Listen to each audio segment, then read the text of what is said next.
आमचं channel subscribe करा आणि बेल आयकॉनवर क्लिक करून नवीन नवीन व्हिडिओचे नोटिफिकेशन्स मिळवा।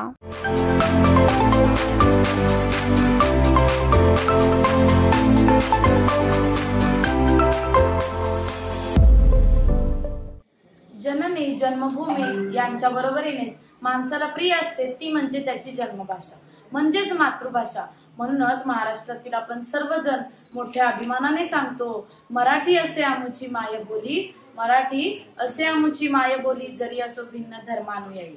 सन्माननीय व्यासपीठ, वंदनीय गुरुजन वर्ग आणि माझ्या मित्र मैत्रिणींनो, नमस्कार। मी आर्या शरद बाटे, इयत्ता 7वीची विद्यार्थिनी। प्रथम सर्वांना मराठी राजभाषा दिनाच्या हार्दिक शुभेच्छा।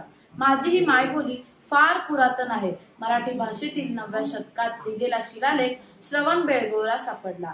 मराठी भाषेची परंपरा फार उज्ज्वल आहे। मराठीत फार मोठे कवी तसेच लेखक होऊन गेले आणि आजही आहेत। आपल्यासारख्या छोट्यांना आवडणारे बालवाङ्मय, नाटिका, नाट्यछटा, विज्ञान कथा मराठीत भरपूर प्रमाणात आढळतात। मराठी भाषेने आपल्या मातेकडून म्हणजेच संस्कृत भाषेकडून विपुल वैभव घेतले। माझ्या मायबोलीकडे मनाचा एवढा मोठेपणा आहे की आपल्या इतर भगिनींकडून तिने अनेक शब्द स्वीकारले आणि आपलेसे केले। म्हणूनच मराठी भाषेची शब्दसंपदा वाढतच राहिली। श्रेष्ठ कवी सुरेश भट यांनी आपल्या काव्यात मराठी भाषेची व्यक्त केलेली महानता खरोखरच सार्थ आहे। ही मराठी मातृभाषा आमची संस्कृती आहे, जी आमच्या मनामनात आणि रोमारोमात भिनली आहे। या भाषेची स्पंदने आम्हाला आमच्या उरात क्षणाक्षणाला जाणवतात।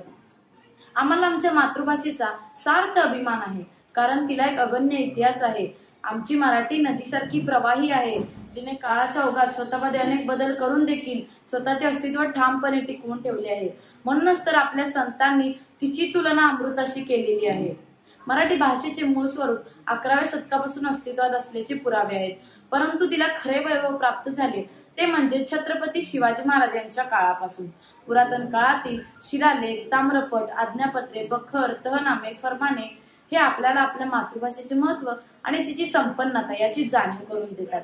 आपल्या जन्मापासून मिळालेल्या याच भाषेत आपण जन्मभर पुरणारे संस्कार शिकलो। दैनंदिन व्यवहार सुखकर झाला तर समाजात वावरायचा आत्मविश्वास मिळाला। मातृभाषेमुळेच आपण आपले आणि व्यक्तींमधील संबंध स्नेहपूर्वक समजून घेऊ शकलो। एक चांगले व्यक्तिमत्व घडवताना आणि सुवर्ण गुण संपन्न नागरिक घडवताना आवश्यक असलेले सगळे गुण माझ्या मराठी भाषेत ओतप्रोत भरलेले आहेत। म्हणूनच प्रत्येक मराठी माणसाला आपल्या मातृभाषेचा अभिमान वाटलाच पाहिजे।